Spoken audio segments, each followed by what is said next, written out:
All right, welcome back, everybody. We are excited to be in Asheville today, Asheville, North Carolina, and we are going to be focusing on the basics, the very beginning points of plants. So we're looking at seeds for food, seeds for plant growth, and understanding how it is that at this basic level we're making sure that we are protecting that which we need in order to be able to sustain forward, to be able to have the growth that we need, and also the diversity that is required.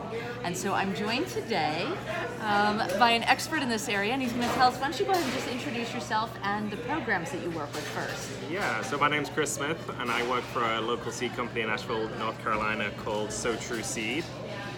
So True Seed is in its 10th year, and we really were founded on the basis of wanting to encourage everyone to be able to grow their own food for their own food security, but also to be able to save their own seeds so that we have some level of seed sovereignty, which means that they can kind of create their own sustainable food systems, and then hopefully that can grow out into the wider farming community and we can be more robust as a region.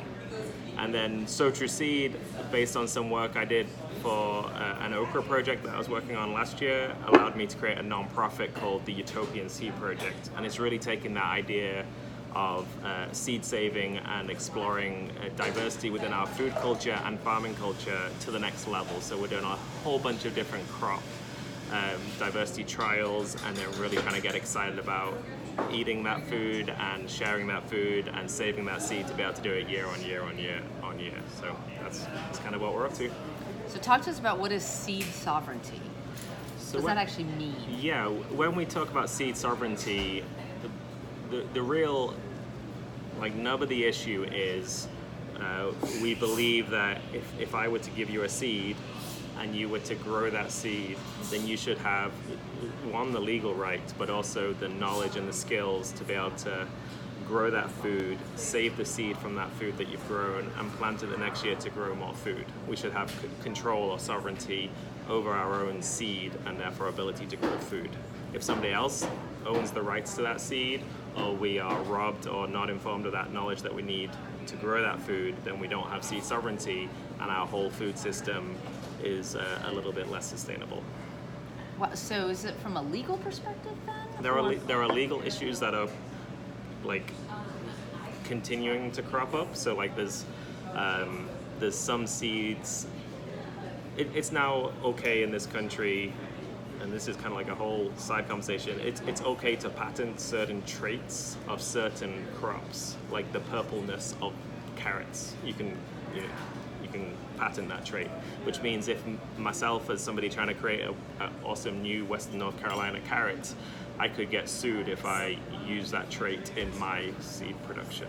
So there's no sovereignty there in that respect. And then there's also a few different ways that plants are created, and the American food system is heavily reliant on hybridized seeds, and those seeds simply won't grow. There's a term we call true to type, and that means that if you were to save the seeds from those plants, even if you're legally allowed to, they won't even grow what you want them to grow the next year.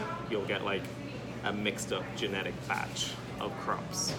So why do we make them hybrids to begin with? Hybrids have some great advantages in terms of you get uniformity of crops, so they are well suited to large scale mechanized harvesting, and you get something called hybrid vigor. So in the first year they can be quite productive. So there are two big advantages to that, but that's balanced against the massive disadvantage that every single year you're beholden to going back to a seed company to buy those seeds. You don't, and it never used to be that way. It used to be that seed companies didn't even used to exist. Farmers and gardeners would save their own seeds and replant them, and that's why we had wonderful genetic diversity across the country. People could share and swap seeds, and we had a little regional adaptation of those genetics. So if I've saved my seed right here every single year for decades, then the performance of that variety in this region is fantastic. Because it adapts similar to animals.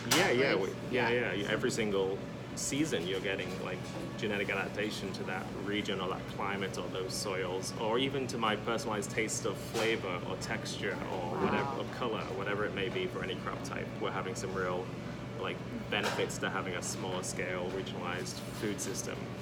But, So what happens when we lose that diversity then? there's definitely some like we've seen in the past, like the classic example that comes up all the time is the Irish potato famine was basically triggered by massive monocultures. There was just like one potato grown and planted, and so it just took one disease to adapt to that potato to wipe out the entire crop and cause mass starvation. We've seen that with rice crops in India, and at the moment in America, soy and corn are kind of like heavily monocultured with a very narrow set of genetics, so they could definitely be considered susceptible to small changes in pests and diseases. Wow, yeah, so they're very unstable at that point, basically. Yeah, susceptibly unstable, I would say. Yeah, you know, if the same conditions continue to exist, then they'll probably continue to perform just fine. But I would say you wouldn't want to put all your eggs in one basket when it comes to food. That's the way to say it, isn't it? Is careful on that point. Yes, certainly with the changing climate and Right. erratic weather systems and all these sort of things. If we can have greater diversity, then we should have greater resilience Right. within our food system, Right. which is a good thing. So if we were to look 100 years from now, and we are only focusing on a handful of very specified different seed types, and we're using the same ones over and over again, and we're actually maybe losing access to a number of them, what would we expect to happen? What would that look like? Well, our current trajectory is to continue to embrace genetic manipulation of the seeds. So we may just keep tinkering with the seeds to a point that we can sustain a monoculture. We would lose some of the the wonderful and exciting diversity that we experience in our food systems today, but it wouldn't surprise me if we could continue to make it work. I'd probably counter that if we continue on our current trajectory with our current agricultural model and the carbon emissions of the food system, then maybe 100 years down the road is a little bit optimistic. You know, like we should maybe be talking about 10 years down the road. So you think in 10 years we could see a massive change? I think we'll see a massive change in the climate in 10 years, and that impact on agriculture will be huge. Yeah. And so then if agriculture is unstable or highly susceptible, Yeah. is probably a better term, and not resilient, then those that are affected by whatever changes we have are lost and not replicable. Yes, it'll probably just exacerbate the problem. If Yeah. we don't have any resilience in the food system, then as we see erratic weather systems and flooding, and this is happening right now in the news, right? So absolutely. we're not making these things up. I gave it 30 years, so you're yeah. even harsher than me, but I was trying to be optimistic because like- I'm not sure everyone realizes what I call the domino effect, right? When you have a single lane of pieces, whether it's seeds, animals, people, finances, whatever it is, and you have one path, one goes down, the whole thing falls in succession. And so the whole point of diversity, again, across all systems, is that if one goes down, you are stabilized in others. We actually even talk about this in psychology, which is interesting. When I used to see patients, we would always say, never rely on one space of success, because if you only rely on your marriage, or you only rely on your job, or you only rely on your kids, or you only rely on your car or your status, whatever it is, the one thing, when that goes, frequently it does, right, the whole person starts to collapse. The person who has a diverse social structure and has a robust set of skills for the job market and has a variety of children and people that they are connected to in their family, these people don't fall, because even when one of those systems goes, their resilience as a whole human still exists. And that concept ironically translates exactly here as well. Right? There is a resilience in the ecosystem, whether we're talking seeds or we're talking animals, or we're talking the earth.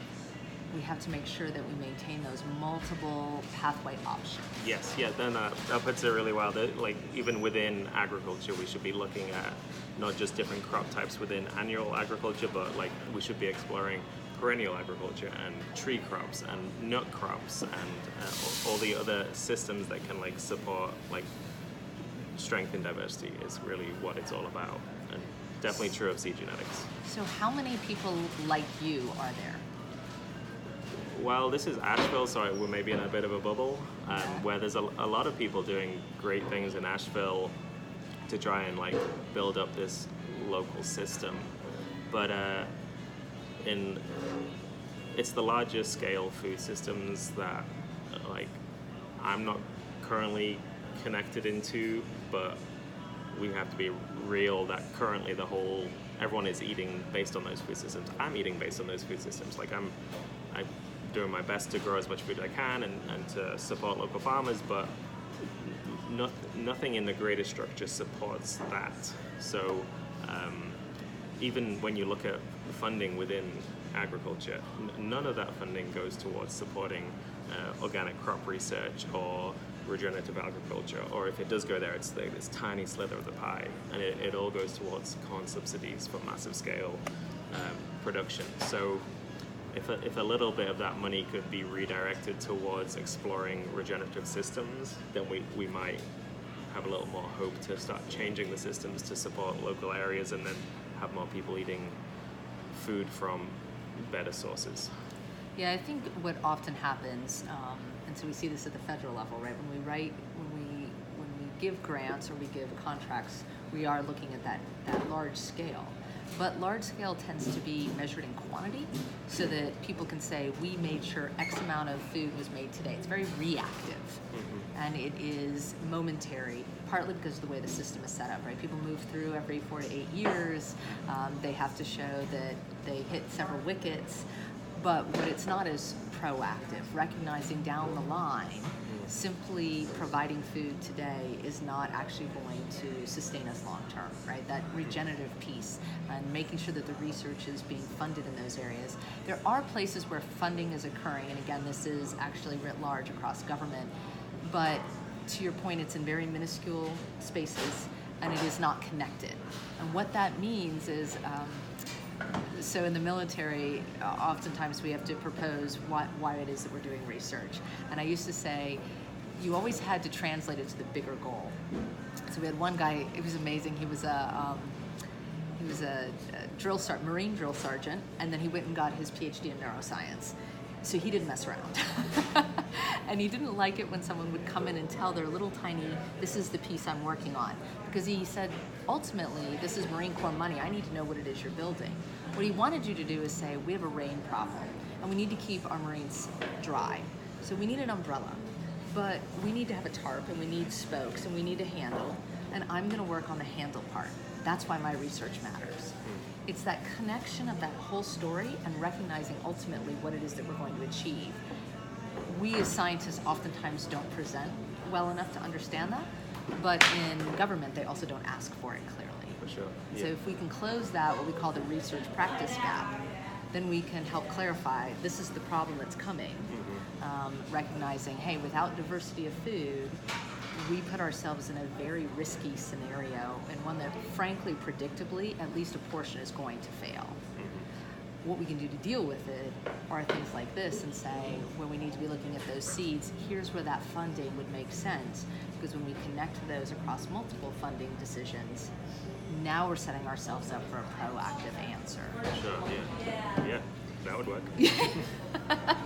I'll go with that, yeah. If money can get down to the smaller programs that are doing sustainable agricultural research, then have that connected across the nation to have many interconnected seed hubs or pods or whatever it may be, then that is my vision for what we could do in the government as a facilitator and connector of the programs that are already doing great work. See, it costs us as taxpayers significantly less money to give a little bit of extra money to someone like you, because you are already self-sustaining, working, and have done so much work in the past.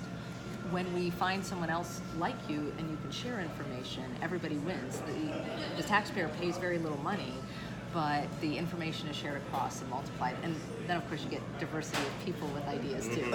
Yeah. Which, again, is what it's all about. Like, I've yet to find an example where, like, diversity is not a good thing. I'm sure there must exist. But, there is. So diversity is one of the strongest assets anybody in a team environment can have, because it allows multiple solutions to come to the table and allows you to pick the best one. Where it becomes problematic is when you work against one another, and it becomes a competition space that, instead of being additive, becomes rejecting. So diversity without ego is what we're going for. Yes. Perfect. That's all I'm all on board with that. Yeah. But that's kind of what's been going on in our country as well, right? Is that the diversity, we're working against each other instead of recognizing the addition every kind of person can bring to the table. Right? I like to say, stop standardizing Americans.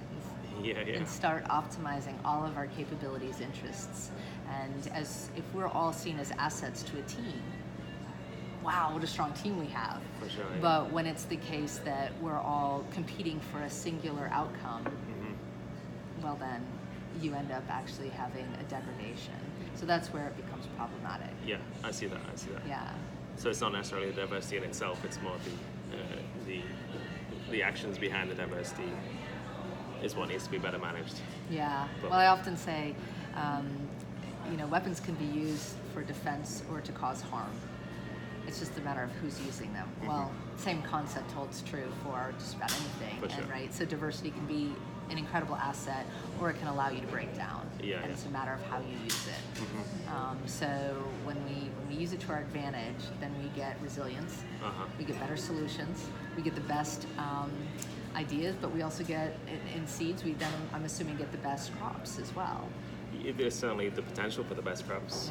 Once you have that diversity of genetics, then you have a whole, selection to choose from and develop in whatever direction is important to you. So one last question I have is nutrients within the food. I'm hearing a lot about how, people are eating the vegetables or fruits, but somehow the nutrient content is going down. Is that somehow connected to seed diversity or choices, or kind of monocrop focus, mass production, whatever it is? I mean, where's the breakdown on that? So I can't cite scientific papers to back this up, but the general thinking would be, and it seems to make sense in my brain at least, that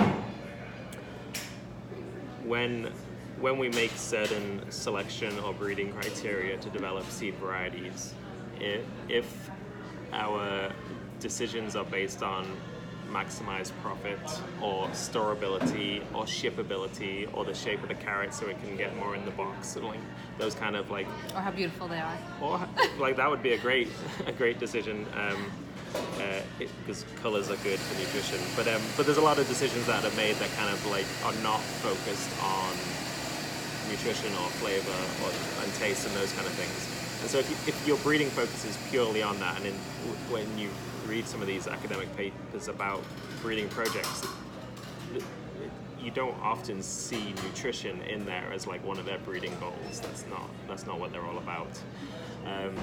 So in this modern breeding world, that component of food has maybe been forgotten, and so those genetics, if they're not prioritized or focused on, then nobody really cares, and they will be lost. And if we compare that to the old system, where it was, I'm a farmer or a homesteader and I'm growing my food and I'm selecting the seeds that I want to save, or I'm developing a variety in a certain direction, then my main motivation isn't that I need to ship it to California. It's that I want it to taste great, or I want to share it with my family or my local market, and I want them to know that I'm producing the best tomatoes in Buncombe County. And so at that point, then flavor and nutrition are all the focus. Right. And so that it's just a different way to think about the food you're producing with different goals. So hopefully through, this is a prime example of everything we grow, we do taste testing on, and we're trying to identify things that taste fantastic and bring back that level of appreciation for food into the food system, so that hopefully people walk into a supermarket and I can't buy supermarket tomatoes anymore because they taste terrible compared to my homegrown tomatoes. So even though I don't eat fresh tomatoes all through winter, that's better than eating a horribly substandard tomato. Like, so there's all these spin-off effects that we're eating better food with better flavor, but we're also now eating seasonally, which means we're probably eating more locally, which means we're not having food miles, trucking things across from California to be able to get tomatoes in January, and all these other things start happening. Like, it's the domino effect in reverse. Right, that's what I was going to say. You're now selling my exact point, which is there is actually a way to reverse most of this and recognize that. So I call it Rubik's Cube decision making. When you move one piece, it actually causes this ripple effect. And the right question is, how do you choose the right movement to cause natural inertia to change things in the right direction, right? And so finding what are those key 5 to 10 pieces that you need to move, almost like a game board kind of concept, right? That then will naturally improve a whole bunch of systems. And when you can think like that, then you start to connect and build versus solve a problem for today, not recognizing that it's going to simply repeat and expand tomorrow. Yeah. Well, we should maybe then just go ahead, and if we're going to be optimistic and give ourselves 30 years, then we should go into every single school and give them a school garden and teach them about food, like how to be excited about food. Because if we can develop an appreciation for food, it's an action that everybody has to do all the time. We've now said that 3 times, like everyone has to eat.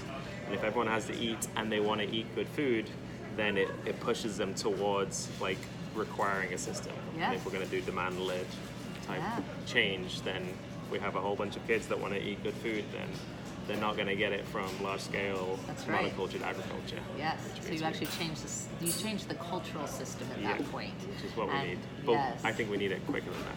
But that's, I guess, well, maybe we're not going to get that. Maybe that's optimistic. I'll share with you that in the botanical gardens in Atlanta, we spoke with one of the lead researchers there, and she says, I believe it was 57% of endangered species are plants, and only 4% of the funding goes to work on that. I think I'd read that recently myself. And she said, I said, probably knowing the answer, I said, well, why do you think that is? And turtles are cuter. That's basically the punchline. I said, so basically we need one of the production companies, instead of making a movie about pets, we need them to make it about plants and food. That's what this is about. This is a professional photographer that made this is the Okra Beauty Shop project. I'm going to show this up. So this is... So when people say okra is slimy and nasty, then I'm like, no, okra is beautiful and delicious and has a multitude of uses and is climate resilient and drought tolerant and can feed a lot of people. So we're trying to rebrand food. Well, that's it. And that's part of it. Yeah. And so this is where, from my perspective, design becomes really important. When we can help people visualize and see things in a different light, then we, again, add to that ripple effect of positive change. And who would have thought that photographing okra would be so important? But it is. You literally illustrate why. And we know a lot of people wanted to become astronauts and eventually maybe didn't all become astronauts, became engineers and areas of study.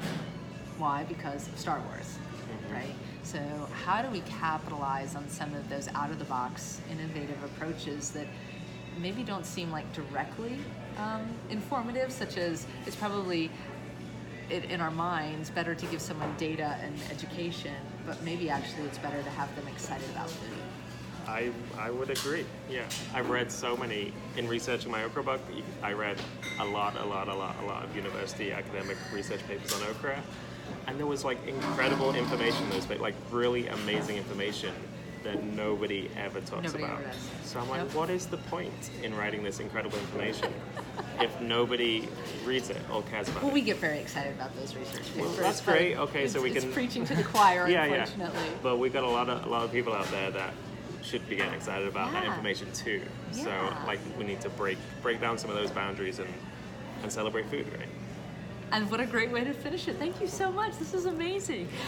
We will be sure to post some more information and give you links so that you can follow along as well. And obviously we will definitely be incorporating this into our overall strategy. So stay tuned.